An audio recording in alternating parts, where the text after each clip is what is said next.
Aloha, everybody. How is everybody doing today? Today is September 6th, 2023.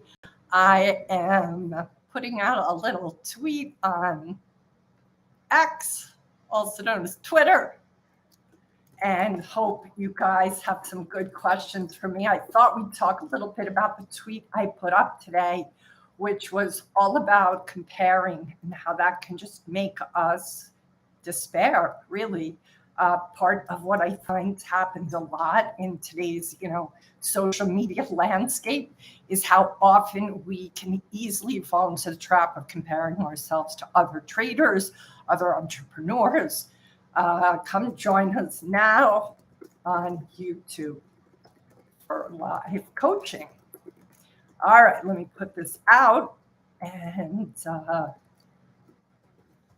let's see how everybody's doing today. All right, so get myself back here.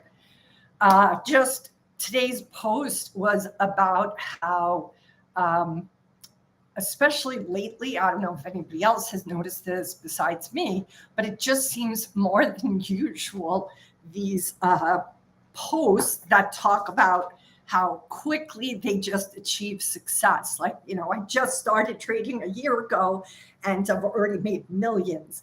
I'm seeing entrepreneurs talk about how I started with almost nobody on my mailing list, and now I have 500 million people who are on my mailing list. I just decided just 2 months ago to go on a diet, and I'm in the best shape of my life. Like these overly exaggerated claims, which look, some of those claims might be very true. However, to compare yourself to somebody where you don't know the variables of what was involved, like, look, it's easy to achieve things when you are not in a committed relationship, when you don't have other people depending on you, not just kids, but parents too, or other loved ones who might have health situations, or challenges that you have to contribute to. So I just want you guys to keep in mind that it's easy to compare yourself to people whose lives, whose backgrounds, whose experiences look nothing like yours. And I want to clarify, that doesn't mean I don't want you to have bodacious goals. I want you to have big goals. I want you to challenge yourself. If you are hearing other people's stories and those stories inspire you and encourage you, then that is fantastic. That is not an issue for me. The issue I have is when people see somebody out there and think to themselves, what's wrong with me? What's wrong with me that I don't have X, Y, or Z that person has? That's what I want to caution you about doing, because it's just not a fair measuring stick. So anyway, tell me if you guys are well today. Tell me if you have any questions, anything you want me to speak to specifically. But because I've seen so many of these kind of, they're brags, right? I love bragging. And in fact, maybe just to prove my point, that's what I'm going to ask you guys for. I'm going to ask you to put your brag in the chat box. Tell me something you did well. Tell me something you are proud of. Tell me something that you did different than you usually do. I want you guys to brag, because bragging is fantastic. The only place there's danger if you are listening to people brag and then comparing yourself to them with a very limited information. That's when it gets dangerous. So if you're willing to, please put in the chat box. I've got 2 people here. I want you guys to brag. Just tell me one thing you've done well. It doesn't have to be I ended world peace. Like, it doesn't have to be like that. It could be like, today I didn't hit the snooze button and I got out of bed on time. Whatever your win is, I'd love to hear it. So I hope you'll share it with me. This compare equals despair is something that I was taught probably about, 12 or 14 years ago with my coach, and I had never heard that phrase before, but I put it up on a Post-it and it sat over my desk for so many years. Compare equals despair. And it really made me realize how often I compared myself to other entrepreneurs, to other coaches, to other women, to other, women my age, like whether somebody was married at a certain age. Like, you can come up with a countless collection of places that you could compare yourself against other people. It's hard not to do it. We're human beings. If we look at social media at all, what are most people talking to us about? Like, look, I'm on social media all the time. I'm posting pictures that look good of me. I'm not posting pictures where I look like crap or that are taken from underneath. Like all of us, like none of us are going to post the worst picture of ourselves on social media. But the way we look on a bad day is real. And if you think you're the only one that looks like hell on a bad day, you're kidding yourselves. Everybody has a bad day. Everybody has moments where they feel like hell. Some people feel like hell all the time. Just remember that you're always seeing, when you look on social media, a very intentional, and here's the key word, curated. I'm going to type it. Curated. Where's my chat box? Nobody's chatting to me. I want to hear your brags. Please share your brags with me. It doesn't have to be something major, but a place you're proud of. So curated content. I'm putting that in the chat box because I really want you guys to see that all the things you're seeing, social media is only one side of the story. Abso-freaking-lutely. It's curated content. Right now, each of us, oh, Ricky, I'm so glad you're here. How are you? The curated content, and I'm not making it bad. I'm not making it wrong. The only time I want you to be hearing this concept is when you compare yourself to curated content. That's when you can get into trouble. You can look at those pictures of somebody, or like traders put up their, selected images, right, of their successes, which is fine. Nothing wrong with that. But there was something I heard on St. Lucci's podcast, I don't know if it was today or his YouTube live, where he specifically said, show me your losses. Don't show me your wins. I want to see your losses to really know you're a trader. That will make me respect you more. Now, look, I can understand that people don't want to put their shitty days up online, but just notice that if you feel bad about yourself, it's because you're likely comparing yourself to curated content. And I just want you to get that the days you do horribly are not aberrations. The Lucci rant is always epic. I'm telling you, Ricky, I just caught him. I'm subscribed to his channel, and I was trying to set up this YouTube live today for me, and it was what popped up on my screen, and he just went off, and he's so compelling. He is like a true master of ceremonies, and I just was like, whoa, what is he talking about? It was just perfect, because that tweet I put up this morning was like, I don't know if you've seen this, Ricky, or anybody else, but I've just constantly being inundated on my Twitter feed with every person who's like, being an entrepreneur, being a weight loss expert, an exercise, a trader, like everybody's telling us how they were nobody 5 minutes ago, and now they have a killer, successful, crazy, profitable trade pattern business. I've lost all the weight I've ever wanted to, and now I'm going to teach you how to, I'm so inundated with it that I have to tell you, for the first couple of weeks, I was like, shit, what am I doing wrong? These people I've never heard of have multi-million-dollar businesses. And I'm like, oh my God, I better find out. Everything is now a pro tip thread. Isn't it? Everything. It's almost too much. And Ricky, I don't know if you saw this, Brian Shannon put out a tweet. I'm not just talking to Ricky, everybody. I just am friends with Ricky, so I can't help but go there. And Andres, thank you for giving me a comment. But the rest of you give me a comment so I can see who else is here. But Brian Shannon put on this tweet and just cracked me up.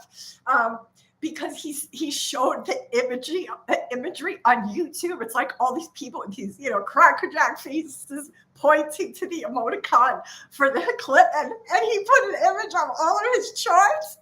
And he's like, what am I supposed to do? Do some kind of wacky face for everyone on the charts? I burst out laughing like I was not in a place where I should have been laughing. And I'm telling you, I just lost it. I haven't been able to do that. Because, did you see it? Oh my God, it was so funny. I haven't been able to do that, not for want of trying. I just haven't been able to find a YouTube guy who I can hire to do that at a reasonable rate. But then after Brian's tweet, I thought maybe I'm better off with the wacky faces. Anyway, what do you guys want coaching on today? Please put what your request is in the chat.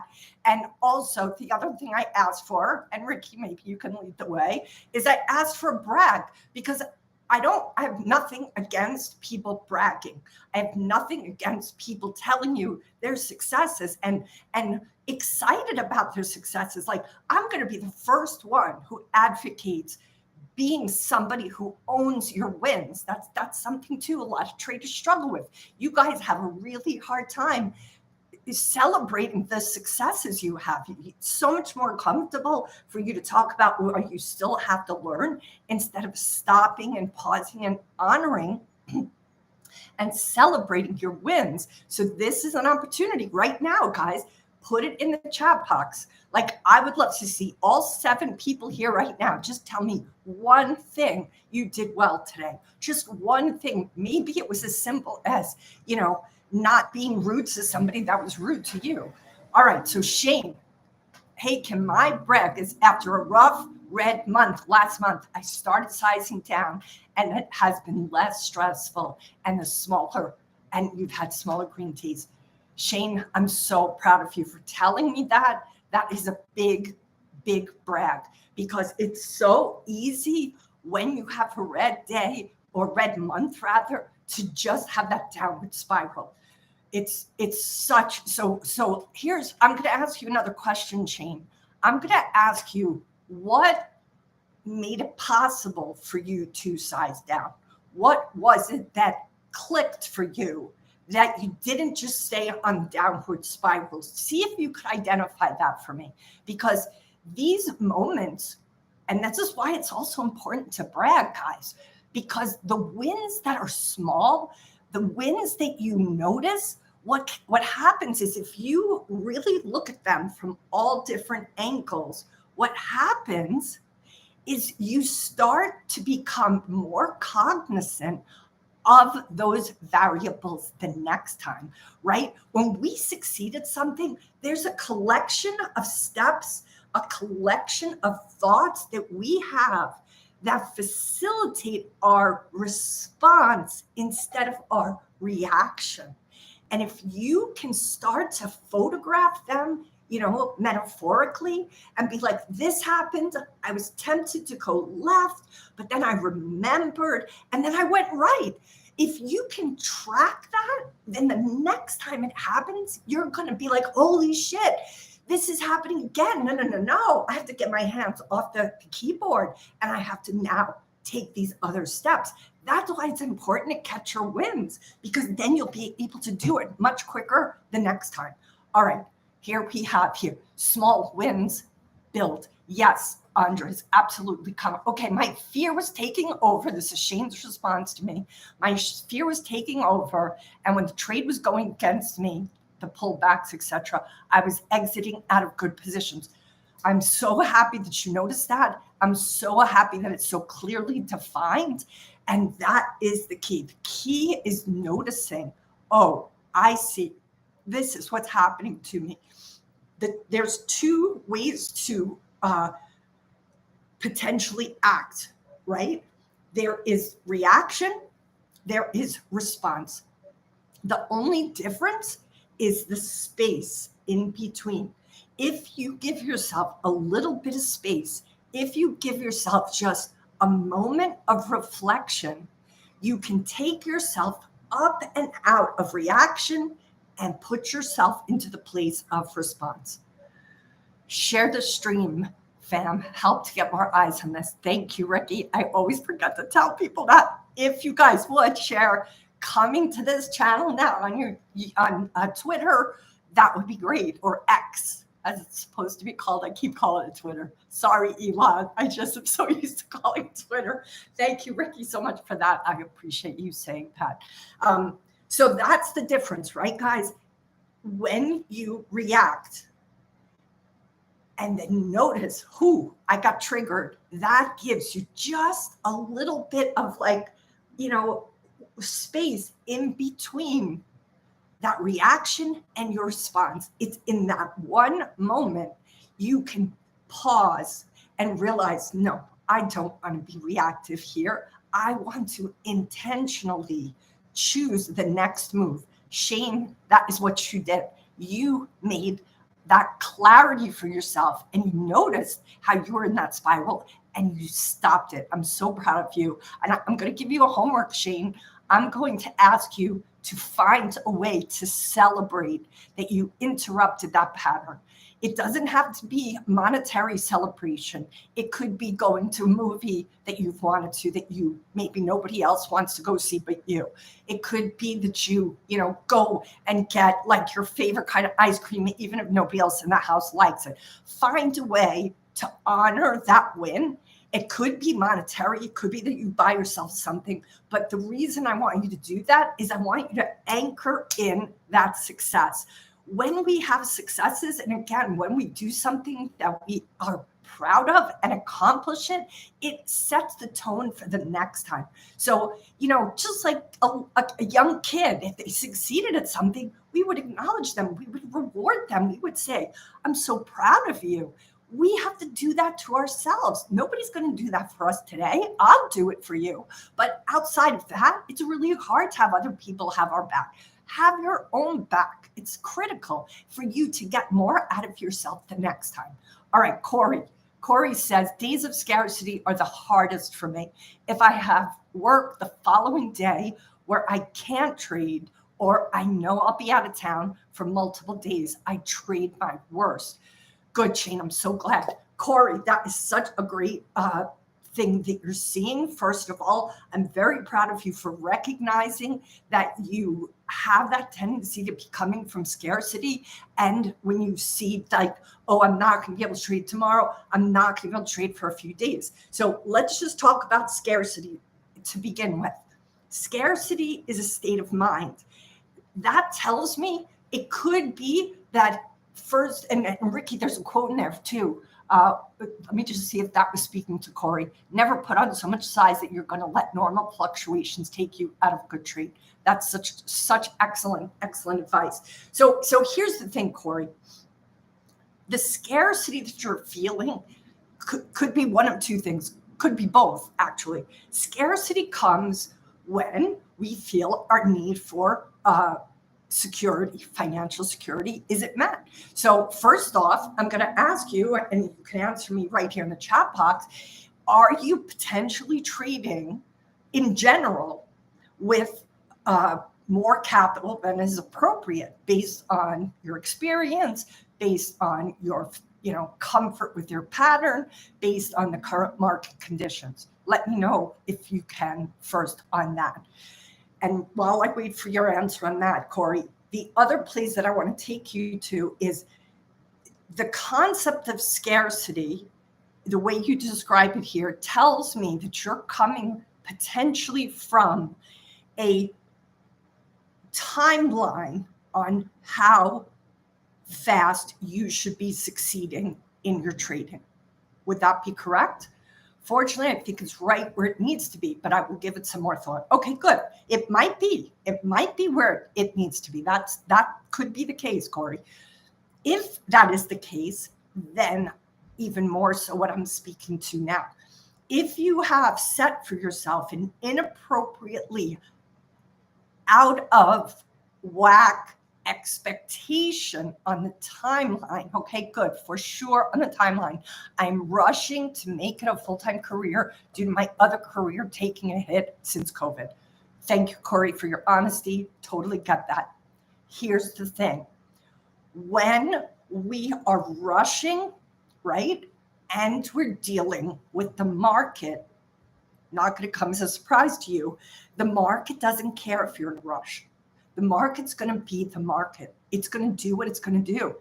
You putting a metaphoric gun to your head of having to rush that timeline because you have this financial depletion, right, since COVID.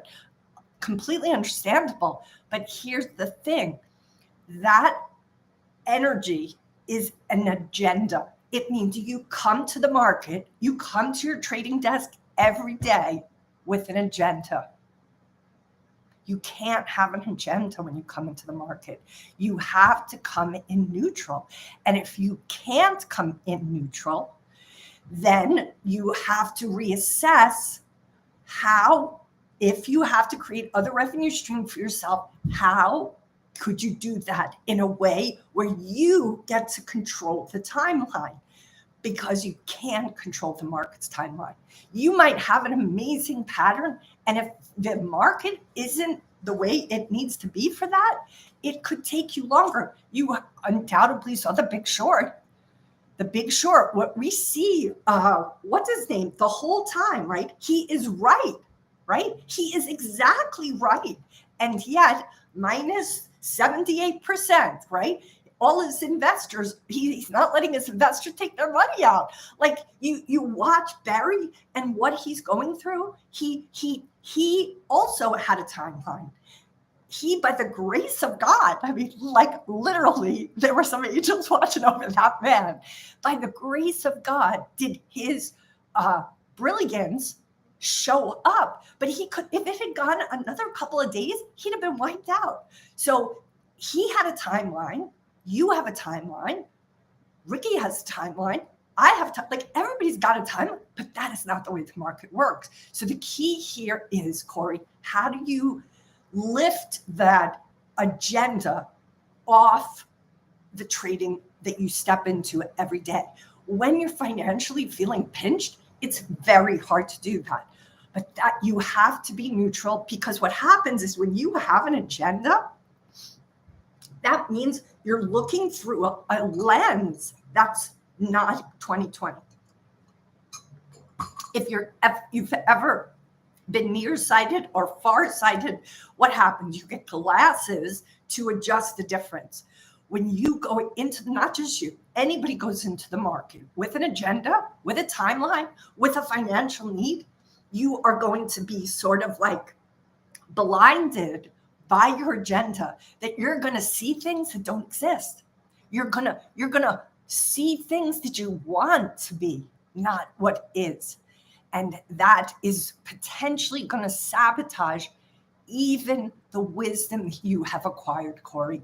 All the wisdom and knowledge and the pattern recognition you've already developed, you won't even be able to see it. Why? Because you want what you want from the market.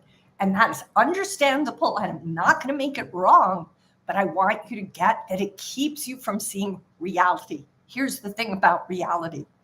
It always wins. Reality wins all the time, not what we want. And that's why it's really important to separate those two. This is why it's not good to trade if you're financially under the gun, because it's going to compromise your neutrality. And the best traders are the traders who can repeatedly get themselves back to center, back to a place of neutrality.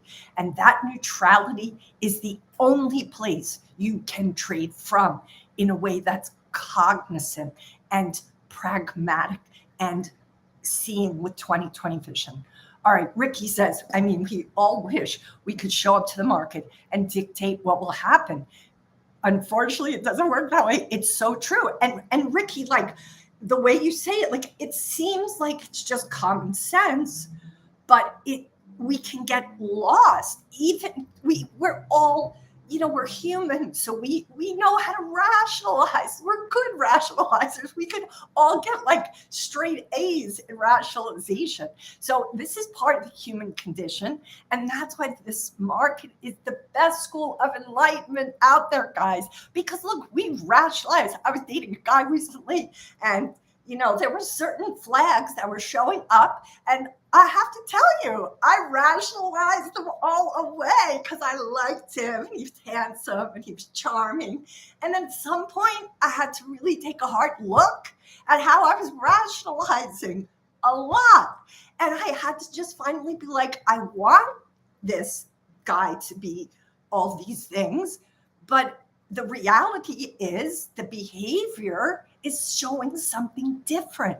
Now, I could have probably rationalized it for a whole nother month, but lucky for me, I tried to take the medicine I give you guys and took it myself. And I had two friends who also kind of, yelled at me, and they're like, what? And I was like, you're right. That's why we need friends. That's why we need people in our corner to say, hey, snap out of it. You're rationalizing. So I'm teaching you right now, Corey. I'm saying snap out of it. But look, Corey, you are going to still have financial pressure. And I want you to see are there ways you can lift that off your shoulders? It's an impossible ask, guys, to be wanting to succeed as a trader and to feel this constant pressure of financial obligations. It's not a good mix. And all I can say is, if, Corey, there's anything you can do around your other business, which you could potentially manipulate in ways like with how you market, how you sell your product. Is it a discount on products you serve? Is it another business? Is it another side hustle that gives you some revenue? I would say possibly, you're not going to like this, I know right now, but it's possible you might need to pause trading for you to do a couple of side hustles to get some other revenue stream flowing so that you don't physically, emotionally feel that constant, pull. Remember, I talk about needs all the time. And if you guys don't have my universal needs list, I'll put a link in this afterwards. Just send me a DM on Twitter, or better yet, sign up for Curtain Call on my newsletter, and I'll get you the universal needs list. All right, Ricky, sometimes this chat box doesn't show up, so I'm going to read what you're saying to Corey now. Ricky, Corey, the biggest advice I can give you is to deal with these things before ever going full time, because when you don't have other income, it magnifies these problems. Corey agrees. I did this for 2 months and it helped tenfold earlier this year. I'm really close this year financially, but these days have certainly held me back. Great advice, Ricky. Corey, thanks for being honest about it. I'm glad you agree. I think this is just a big challenge for traders in general, because you guys love it so much. You want to be here full time. And I get it. I want you to be too. And we have to keep in mind just this sense of what sets you up for success. EWG, hello, and aloha to you too. What sets you up for success? We all know that when we have a whole bunch of challenges at the start of the gate, it's going to just make our run through that gate even more difficult. If there's a pothole, if there are nails on the ground, like these are all things that are going to slow us down. You guys want, as traders, to have the least amount of drag as possible. You have to try to shave off, just like swimmers, right? Swimmers have to, the ones who are like Olympians, they shave before a race. Why did they do this? They do this so there's no drag. Traders have to, and like I came up with a couple of cool things in the last couple of YouTubes with all of you guys and great questions. So I'm going to add this to my list. Where is your drag as a trader? Every day you guys go into a trade, I want you to sit at your desk, and the first thing I want you to ask yourself is, where is my drag? Where do I have to shave drag off? Is it because I'm coming in today with an agenda because I have some financial responsibilities that are putting pressure on me? Is the drag a fight with the girlfriend or the wife? Is the drag you feel shitty about yourself? Is the drag you feel hungover because you didn't really take good care of yourself yesterday? Is the drag you haven't exercised in a week? Is the drag that you just are not listening to your own inner voice, but listening to your inner gremlin or saboteur? Every day you sit down, guys, and let's create a new hashtag. My new hashtag here is drag. Hashtag drag. That is going to be our new hashtag. Last week, we came up with another hashtag called Riptide. And I talked about how often, just like a literal riptide in the ocean can sabotage a swimmer, I was drowned on a riptide in the Atlantic Ocean on the Jersey Shore when I was taking surf lessons in my surf camp, first surf camp experience I had. And the last YouTube we did last Wednesday, we talked about riptide. And then the other one we talked about was your emotional GPS. Emotional pattern recognition. You guys are all about pattern recognition, but what you don't track is your emotional pattern recognition. And that's something you guys want to do too. So doing these things with you guys really helps me get some new phrases and good metaphors to help you guys, be able to keep an eye out for them. So drag. I'm curious right now. Okay, EWG, just put your question in the chat. You don't have to wait for me to finish. The drag, a good way to check in. Yes, right? Ricky, what's wrong? Do you have a drag? If you guys know, what is your drag?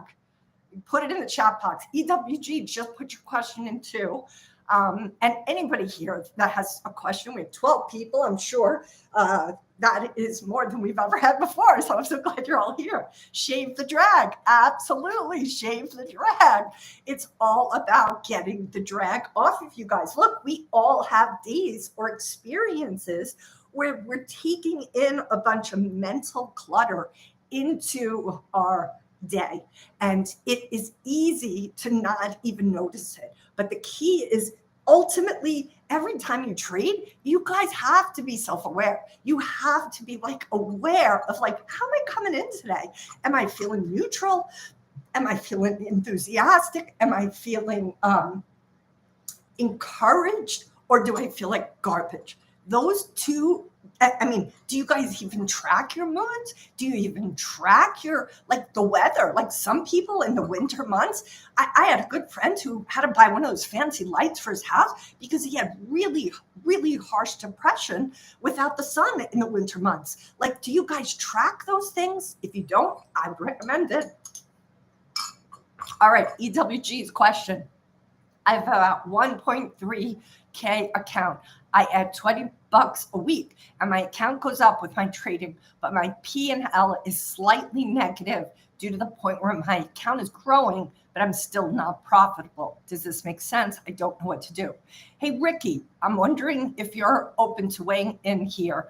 I'm not crystal clear, EWG, that you've given me all the information I need to be able to speak to this. And let me say this, I'm not a trader. I am somebody who coaches traders, but not around the technical. It's so good to have you here. The Credit Maniac, I'll call you by your moniker here, if that's okay with you, unless you want me to call you by your real name. It's up to you. I'm so glad you're here. So we're talking about drag. And so EWG, Ricky, hopefully you're open to it. But here's the thing. What I see here is that so how long have you been trading EWG? Maybe that helps. Just give us a little more context because it feels right now a little bit, understood, Credit Maniac. It feels a little bit like maybe not enough information.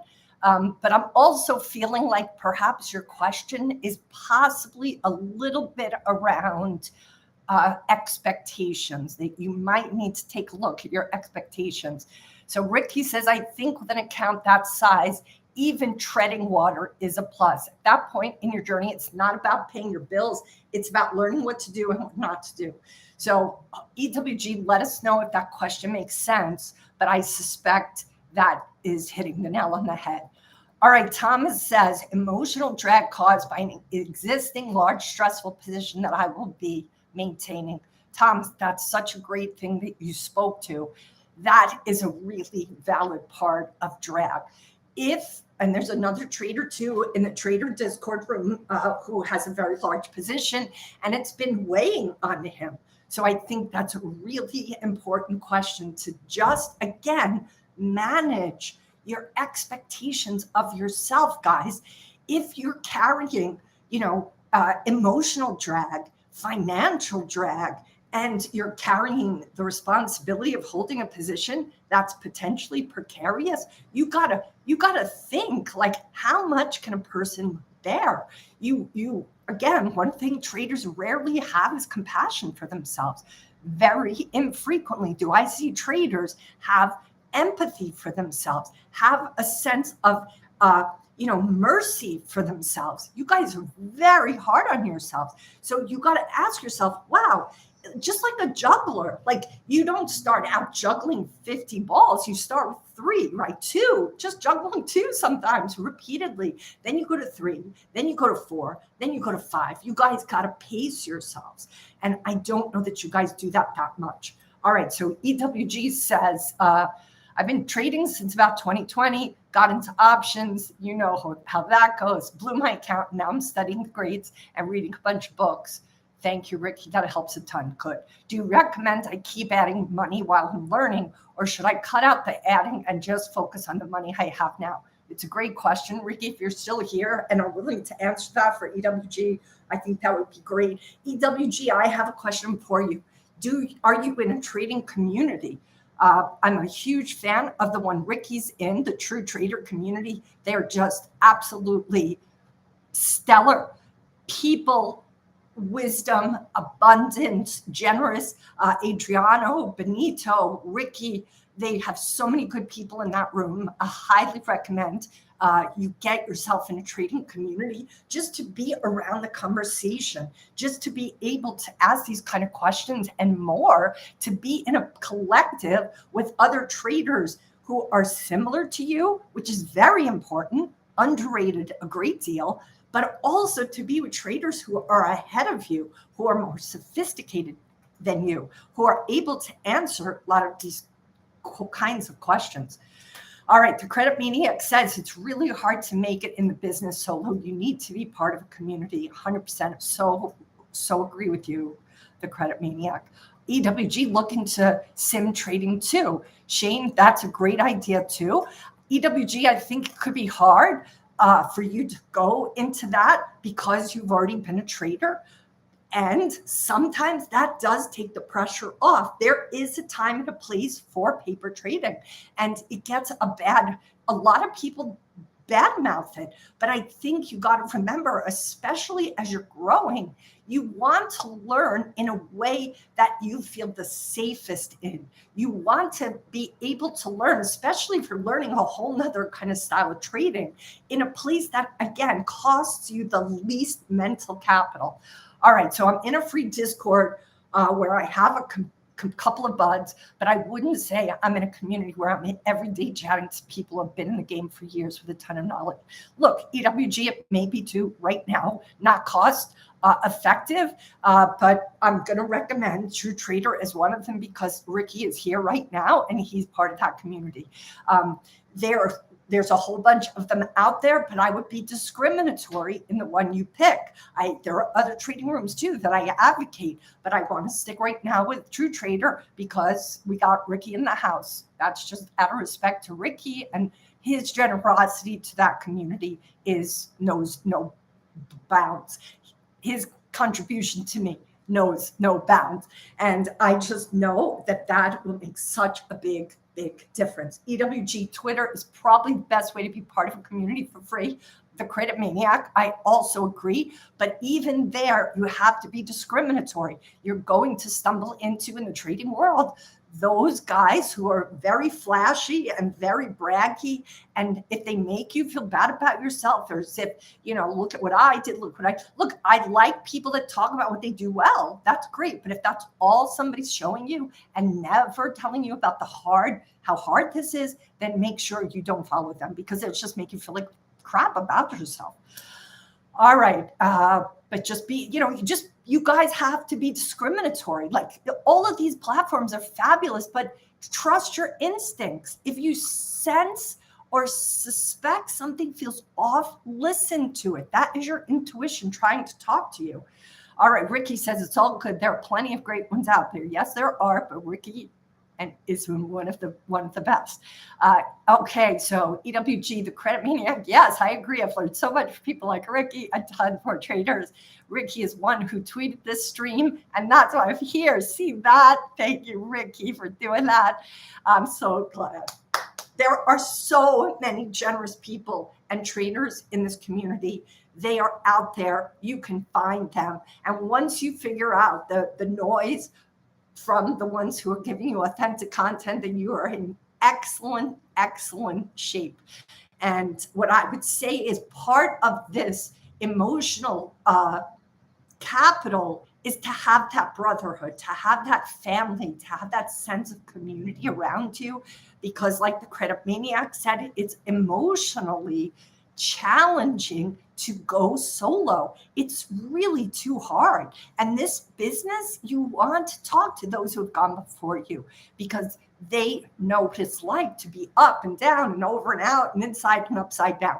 All right, Judson Miller, I love you, and you are always inspiring. Live coaching a few weeks ago, you told the guy to let everyone go ahead of him for a week, and that was a great lesson. Just wondered what the next step was, Judson. So, Judson, I have to ask you a question. Oh, it was let everybody go ahead of you, but if I remember correctly, I feel that was in service to you losing, right? Losing your spot online, losing the parking lot. Because if I recall correctly, you said something. First of all, thank you for the compliment. I love you back. And I'm glad that this is inspiring. But I think what we're talking about is that you have a hard time losing. Is that right? Okay, you said exactly. I think that came in a minute before I asked that question. But here's the thing. If I gave you that assignment, that's because I wanted you to get comfortable with loss, not because it's a place I want you to live for the rest of your life. But if you are you have a big aversion to loss, if you have a really big inner critic or inner gremlin that constantly pulls you down every time you lose, you're going to have a hard time as a trader, because the majority of your experience as a trader is going to be loss. I hate to break it to you. Even the very successful traders out there, loss is part of this journey. Loss is part of how you make the wins. And if you start to feel really bad about yourself every time you have a loss, that's going to be like having a big hole in your gas tank of being a trader. You've got to find a way to reestablish, redesign is the even better word, your relationship to loss. Right now, I would bet the farm that there's a collection of catchphrases that your inner gremlin says about you when you lose. And that was part of that experience. So if you're willing, Judson, just share with me what happened when you lost that week. What happened when you found I even think I suggested if you had kids or you had the chance to play board games, to lose on purpose even, because I want you to be face to face with whatever the triggers are for you, right? Sometimes this happens to high achievers. Loss, failing, that's something that makes them very uncomfortable. And let me call out what usually comes up for us when that is. Yeah, see, the competition is not something you created likely yourself. You likely were raised in an environment where you were heavily rewarded for winning and likely made to feel ashamed for losing. And when that is the case, you will have this aversion to loss, because it's so easy to collapse our self-worth with our successes. And if we don't have success, if we fail, if our self-esteem and our sense of confidence and worthiness is tied up in our achievements, then we are always at the mercy, always at risk of losing our confidence because we lost. Our worthiness, our sense of being valuable does not get taken away when we lose. We could become financially bankrupt. We could have our marriage end. We could have our kids not talk to us. We could have all our house plants die. Like, I'm using these crazy extreme things, but you still would have value. You would still be worthy of love and belonging. There's a new book it just came out, or it's about to come out. Gosh darn it, I want to get the title right now because it's so powerful. Is it called Never Enough? I think that's what it's called. Hold on, let me just Google it quickly here. And it's a book, about this toxic overachievement culture that we all live in and we've all grown up in. All right, Ricky has some nice things here. This is where Kim shines. She will force you to look at how your past is influencing your present and your future. Absolutely amazing. Thank you, Ricky. That's very nice of you to say. This is the reason I coach, guys, is because of this for myself, because of the life that I've had, because of the journey I went through. I myself was holding myself back. I myself was resistant to having certain successes because I did not feel worthy. And so what I realized, because I read so many books and did so much therapy and did so much coaching, worked with spiritual teachers, I began to see how that sense of worthiness could impact me today, even though it may have happened, over 40 years ago. So, hi, Jasmine. Jasmine, what's our favorite hashtag? Okay, EWG. Sounds like sometimes the most minimal things can affect the mental and make trading worse or better. And the goal would be doing the work to find your patterns. Yes, you're getting it. You're getting it. That's right. That's right, Jasmine. Riptide. EWG, that's it completely. Shave the drag. Jasmine, we came up with a new one today. Shave the drag. This is all the drag that a trader brings into their trading the day they walk into it.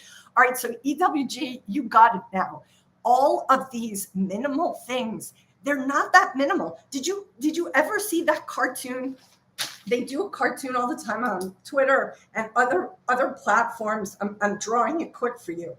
And this is basically what it looks like, right? It's not fancy. Bear with me. I'm not really an illustrator. If you're on the ocean and you see an iceberg, it looks so small, right? It's just that small. But you've seen this image. The iceberg goes down so much bigger.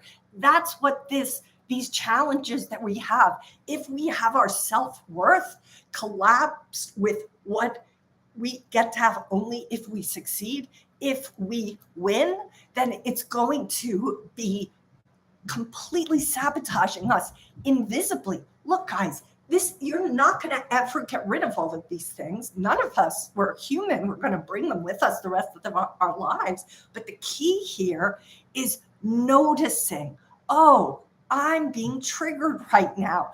Oh, I'm feeling ashamed because I lost today. Here's my favorite phrase, and I'd like it to become yours. Isn't that fascinating? Don't judge yourself. That's like a double whammy, right? You feel ashamed because you lost, and then you pile on yourself for being a loser because you feel ashamed. That would be the worst thing you could do. But that's usually what happens. Instead, I want you to notice, oh, I lost, and now I feel ashamed. Then I want you to say, isn't that fascinating? I don't want you to go back and try to fix it and figure it out and go back to your mental, what happened? Who did it to me? No, the hell with that shit. What you need to do is just notice, oh my God, I just felt shame for a loss. Isn't that fascinating? How often does that happen to me? And here's another great catchphrase. I wonder what that's about. What do those phrases do? those phrases allow you to begin to step into curiosity. And it's in curiosity that you begin to flourish. If you judge yourself, if you come up with a really hard opinion, then you're not going to be able to potentially discover what is holding you back, what did make you feel ashamed. So the key here is neutrality. When you see yourself doing something that's less than ideal, Benito is in the house. I see. Benito says, replace, why is this happening, to, okay, so Benito's suggesting, what is this trying to teach me? So here's the thing, Benito, I'm just going to push back a little bit on that catchphrase. When we go to what is this trying to teach me, we're still kind of going into the land of mind. And there's nothing wrong with the land of mind, but it still is coming from a place of intellectually understanding it. And part of what I want to suggest is that before any of us can intellectually understand something, we have to emotionally feel it. A lot of people, understandably, because it's a lot more comfortable, most of us think, oh, I'm going to think my way out of my feelings. You can't think your way out of your feelings. You have to feel your way out of your feelings. Benito, I hope that makes sense.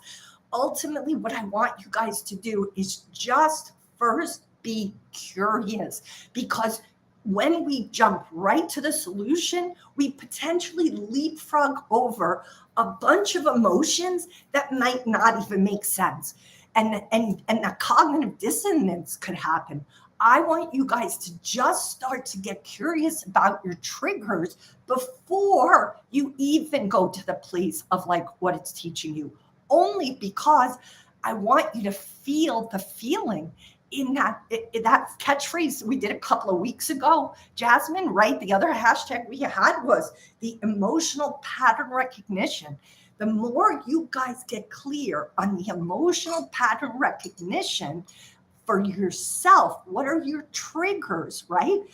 Just get them lined up. Oh, I seem to get triggered when I lose.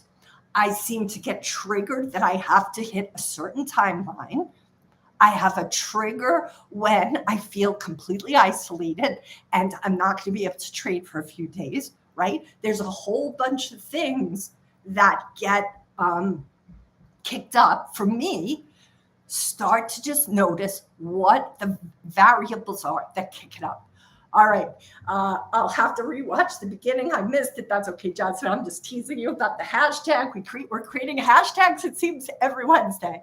And then the credit maniac says, don't be frustrated, be fascinated. Exactly. That is the key. Just be fascinated with what and how you tick. Look, the fact that you guys have made it through all the shit you have lived through. And I don't know anybody who hasn't had to live. Some people have had more shit than others, but everybody has been to hell and back a hell of a lot of times.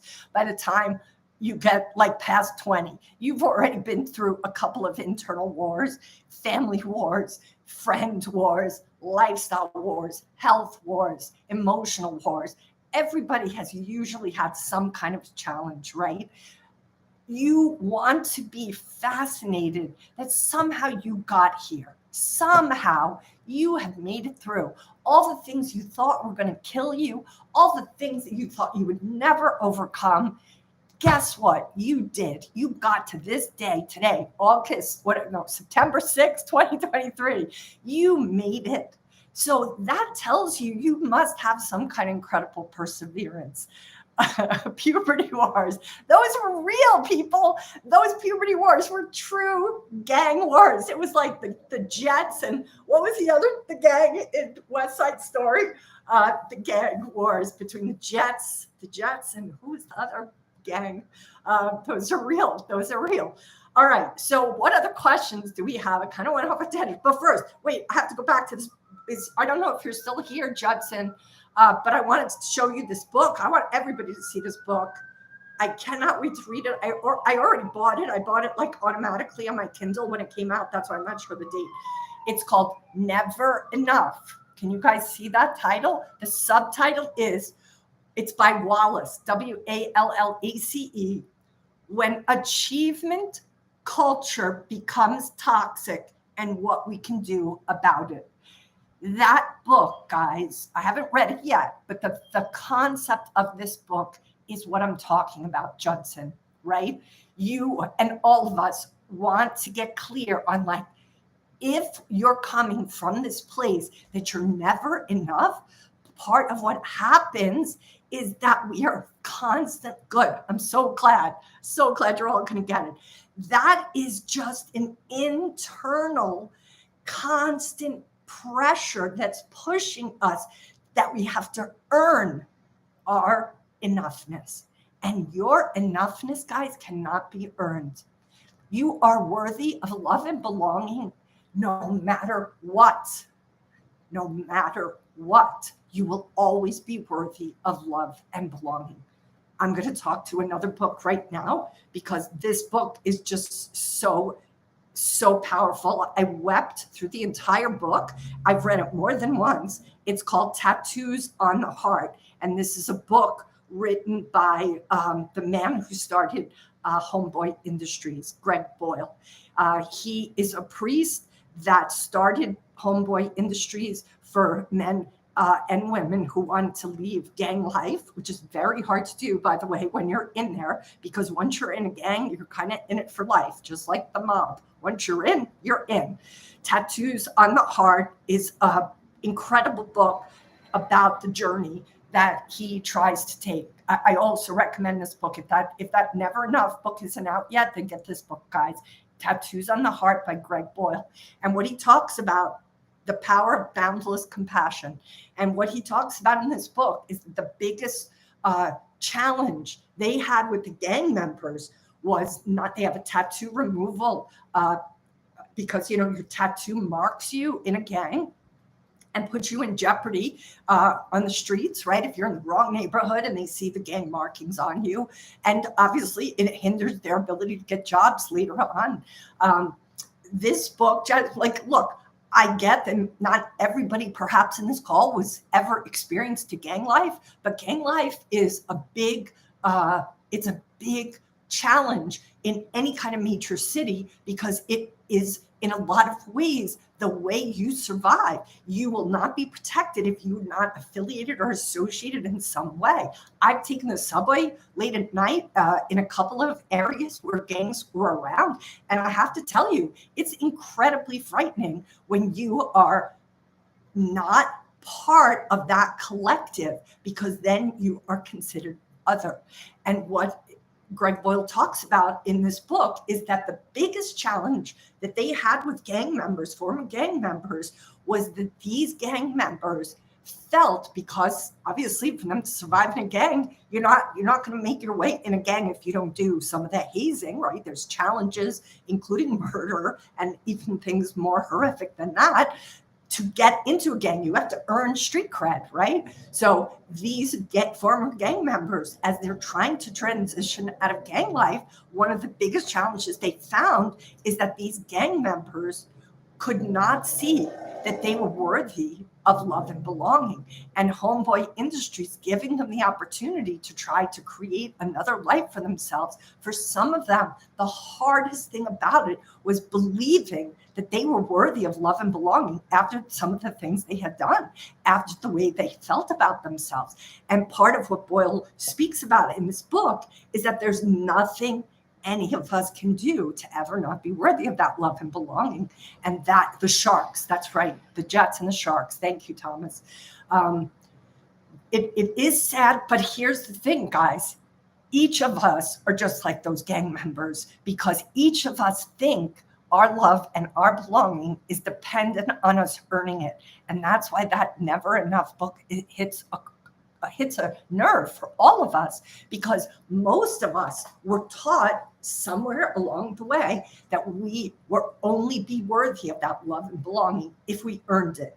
And that is the biggest lie any of us have to escape from.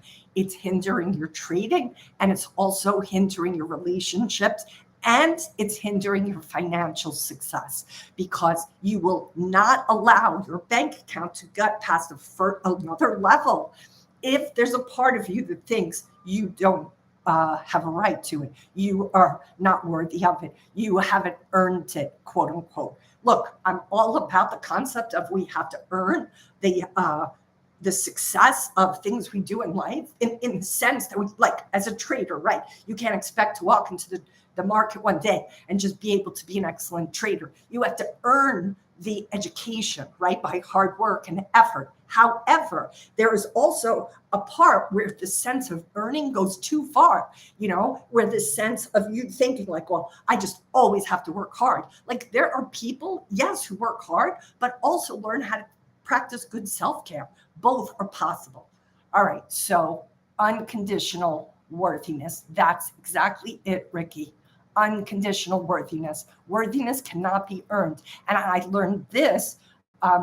Jasmine says, I have to let go of the scarcity mindset. Look, it isn't necessarily a choice, Jasmine. It's healing that has to be done. If you have a scarcity mindset, that is healing that needs to be done. Don't make yourself wrong for it. You likely grew up in an environment or with certain caretakers that taught you scarcity. Look, there's another book, not that you guys have to read these books. I just read a lot, and I always like to give credit to the authors who taught me these things. But there's another beautiful book by Mark Wollman called It Didn't Start With You. And it talks about how generational trauma shows up in our life. What does that look like? That looks like if we had our great-great-grandmother experience incredible poverty or a famine, like for my heritage, the Irish famine is in my bloodline, right? You could still have that sense of scarcity in your blood, in your genes, in your entire being, because if that family member from so many generations back carried it with them, and this is what Gabor Mate talks about. He's the author. His newest book is called, what's his newest book? Toxic, How to Heal in a Toxic Culture. I think that's the title. Just look up Gabor Mate.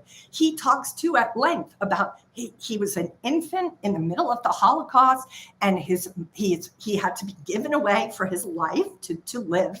Because he was an infant, he was away from his mother for 9 months, and that fear of not being safe, because it wasn't with his mother, he was being well cared for, but as an infant, you're away from your mother, you're in fight or flight.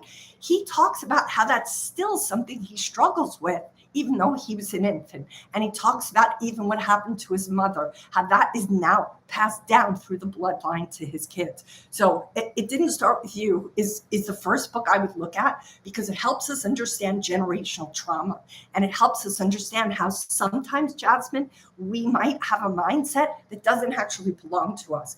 And yet it's in our bloodline. So yes, that means we have to be the one who chooses to heal it, which, is a bitch. But look, better that you heal it than allow it to continue through the bloodline and or keep you hostage to something that doesn't serve you. All right, so the Credit Maniac says, I've been reading it the past few weeks. Amazing. You've been reading It Didn't Start With You? The Credit Maniac, if that's the book you're reading, I'm so happy. Do Mark's exercises. They are profound. All right, EWG, I noticed the scarcity mindset in my mother because she grew up poor. Absolutely. It makes me aware of how it affects me now in trading and not being able to hold winners. EWG, that is a big fucking breakthrough you just had. I am so happy you just saw that. So I'm going to suggest you do an assessment. I just don't have it handy. EWG, send me a DM on Twitter, but there is an assessment. It's not where it used to be, but somebody in my Discord room found his assessment someplace else. It's her name is, what is it? Melon. It's called the Money Harmony Assessment. Maybe just Google that, see if you can find it. It's free, but that will let you measure what your relationship to money is. It's a simple, free, it's not going to be the biggest deep dive, but it'll give you a sense of what that relationship to money is. This is something that happens a lot to very successful traders. There's a catchphrase that's known in Australia as tall poppy syndrome. And It's also called crabs in a bucket. And that is basically in Australia, if a poppy is growing a little taller than the other poppies, they're going to come and cut it down. If the crab is getting out of the bucket and getting higher than the other crabs, the crabs will pull it down so it doesn't get to escape, because they're like, we're stuck in here. Why should he get out there? This happens if you are a trader that's coming from any kind of poor, middle class, immigrant, any kind of struggle in your family or your heritage. You potentially have to do some work around money, people, because you are going to potentially feel like you're betraying your brothers, your family, your tribe. We are tribal beings, guys. We are not going to be able to survive if we are alone. We intrinsically know this, so we infrequently want to be alone. Unconsciously, we're driven from a place to not be alone. And that means we know we potentially alienate ourselves if we start to make more money than the people in our immediate circle. All right, there's a whole bunch of comments here. I want to just go read them. So if you find you're struggling in any way or self-sabotaging yourself, do some due diligence around your relationship to money. I'm going to give you guys a couple of other money titles. Again, you don't have to read all of these books, but pick the ones that resonate with you. The Secrets of the Millionaire Mind by T. Harv Eker. And here's a really good book for anybody who feels they're potentially in a scarcity mindset. Dr. Demartini's book is called How to Make One Hell of a Profit and Still Go to Heaven. That might be a good book for you, Jasmine. Another book that I love is by Mark Fisher called The Instant Millionaire. And it's about him meeting a millionaire man, walking through his garden and just speaking some of his thoughts about money. The other one, it's a very spiritual, two very spiritual books. I'm very spiritual, guys. I'm very pragmatic, but I'm also very spiritual. And this book is called Money is Love. Very provocative title, but very profound. And that's by Barbara Wilder. And then the other title I want to speak to is a book by Tasha Silver called It's Not Your Money. And last but not least, I'll give you Lynn Twist's book, and that is called The Soul of Money. Okay, that's a lot of titles. All right, let me get back to these questions here that I missed here. Okay, Ricky says, notice how people that you might think dealt with scarcity more than anyone else still always found a way to make it. Where there's a will, there's a way. Absolutely, Ricky, so true. Jasmine is happy they gave some titles. Yes, I'm so glad you're reading that. The Creative Maniac, that book is profound, but it's a big, deep book. So please be very compassionate to yourself as you do that book, and be sure to do the exercises he suggests. The thing about these books, guys, they're deep and heavy. You know, it's not about just reading them. It's not about plowing through them in general. It's about taking what the books speak to and applying them. I would much rather you guys read one chapter and apply what you learned than just like plow through the book. Remember that achievement, always having to achieve sometimes drives us through things just to show, look, I did it. I read it. I did this. I did that. No. It's about applying what you learn, not just getting through the book. All right, let's see here. EWG, you DM'd me. Good. No rush on this, but I will definitely get you that. It's a universal needs list. That's what I think I said I would give you. Thomas says, I feel I must keep my risk-taking private. Thomas, that's very interesting. So again, I would get very curious about the risk-taking. And if whenever we feel we have to keep something private, that's a sure sign that we're having some issues about shame, right? Shame is coming up for us. Shame is one of the hardest emotions to feel. If you've ever watched Brene Brown's talks, which I highly recommend, her TED Talks, she talks about shame a good deal. She has 2 18-minute talks on the TED channel. Definitely watch Brene Brown, because she talks about how paralyzing shame can be. But the thing is, your risk taking, keeping it private, Thomas, I would get very curious about that because that tells me it's possible. Shame is afoot underneath that. The money harmony assessment, Aaron, I'm sorry you couldn't find it. Somebody in my Discord room, which you guys might want to check out, it's called traderherojourney.com. That's my trading Discord room, which we specifically deal with emotional intelligence all the time. It's the only Discord room of its kind. And also, please sign up for my newsletter. That's something too I just always forget to remind people to do. So please consider that. Because then you guys will be, tapped into so much of what all my resources, right, and materials are. Let me just put my newsletter right here. Later here, the Trader Hero's Journey, exactly right. Trader Hero Journey. Actually, here I'll put it here. Thank you, Ricky, so much. Trader Hero Journey, journey.com is the website for that, guys. Is the Discord on my Twitter link. And if you go into Instagram, my Linktree, I think on my Twitter, I have the sign up for curtain call. But if you go on Instagram, you'll see my Linktree, and Linktree has a link to traderherojourney.com, but that's it right there. So glad, Tina, that you signed up for the newsletter. And yes, excited to see what you think of the book. That's okay, Ricky. Thanks for even speaking to it. This is my problem. I forget to promote myself. I just get all caught up into the coaching because that's my favorite place to be. All right. So what were some of the other questions here? So let's just see here. I want to go back to some of these statements.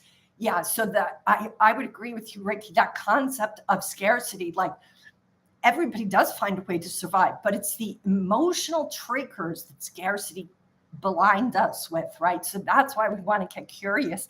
Like, it doesn't mean you're going to solve all your triggers, but at least you'll know what those triggers are. All right, so let's just see here. Just again, privacy. Like, of course, there's an appropriate level of privacy for different things in our life. But when it's showing up with regards to risk taking, I think it's just a place to explore with curiosity, Aaron. Not Aaron, sorry, who is that wrote that about the risk? Thomas. So Thomas, just look at like what there might be that makes that risk, taking any risk, what could that be informed by? Just sit in a place of curiosity. You don't even have to know what the answer is. All right, Ricky says, EWG says to Ricky, my mom found a way out of poverty by working her ass off for 30 years in the same company. That is definitely beast-like, and that's how some people actually do work their way out of poverty, just through hard work. There's a lot of ways to work your way out of poverty, but I'm of the opinion the best way is to get clear on what is going on emotionally with regards to our relationship to money so that we can be very conscious of it. But God bless her for what she did. And she did that, no doubt, for you, EWG. I have no doubt of that. All right. I'm glad you like these books, Jasmine. I read a lot. Lucky for me that I have any retention of these titles. All right, EWGs. Ricky says, well, then you know you have the beast in your DNA too. That's so great that you said that, Ricky.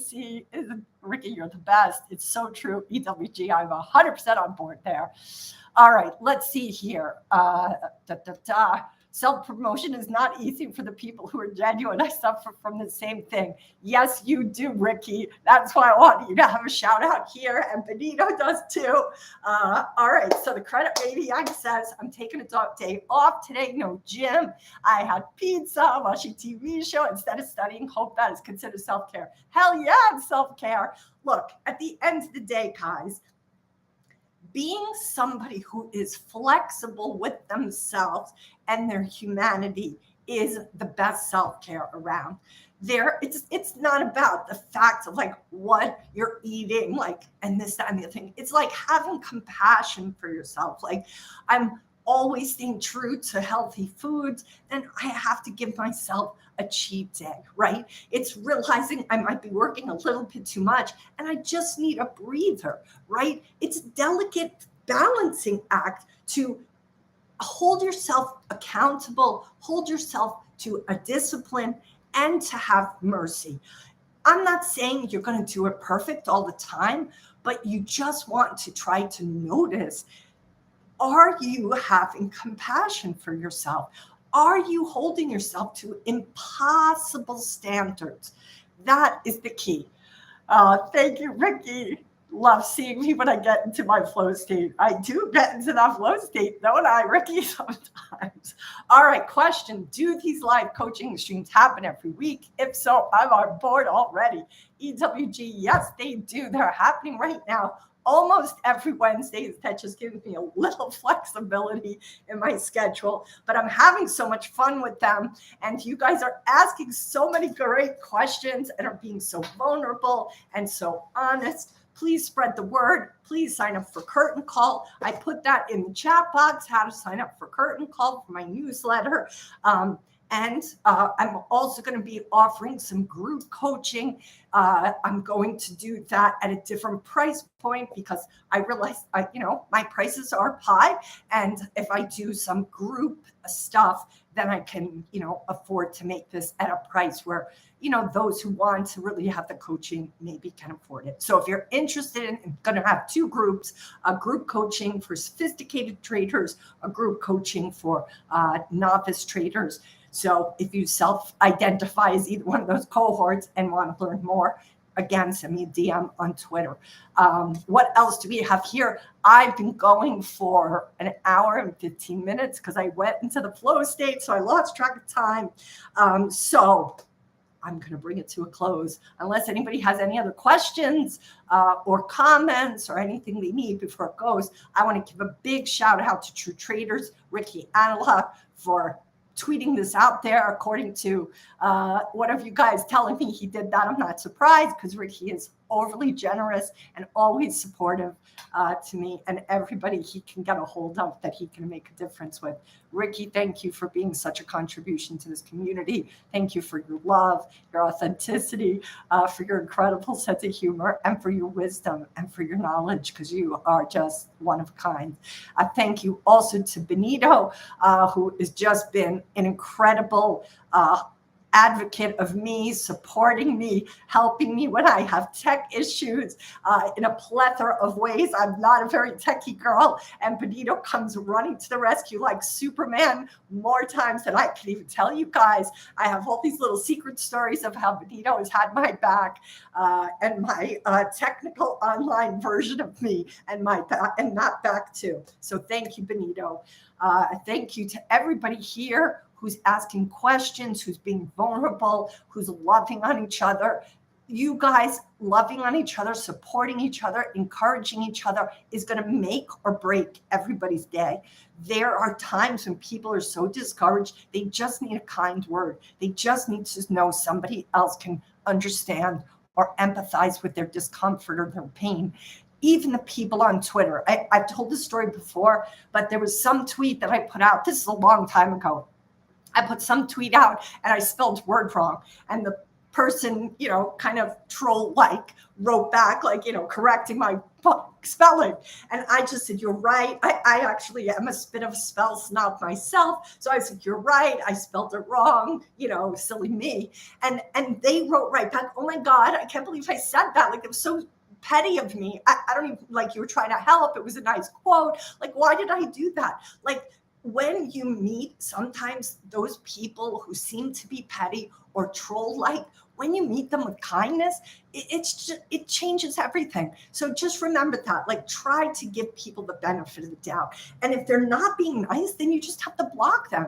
You don't have to match their energy. You just have to kind of feel maybe bad for them that they're having such a shitty time, that they're wasting their time being not so nice to somebody on Twitter. But that person that you can be nice to and kind to, it could change their day. It could change your day, because our need to be a contribution is also a human need. Oh, I don't think I'm a saint, Ricky. Trust me, I'm as human as anybody, but I do love you all. And I'm just so glad that this serves you guys. And I'm just so glad that you guys are so authentic and honest and are working so hard at this very difficult path you've chosen. And I want you to believe in yourselves and have compassion on yourselves on the journey. And yes, unconditionally love yourself, because you are worthy of love and belonging, and you never have to earn it. That's the note I'm going to end it on. All right. big mahalo, nui loa, which means thank you very much. Ricky knows what that means because he lived in Hawaii. And what we always say in Hawaii when we're leaving is a hui ho. And what does a hui ho means? Until we meet again. All right, aloha for now, guys. Shave the drag and riptide. Those are our favorite hashtags. Love you guys. See you on the next one. Aloha for now.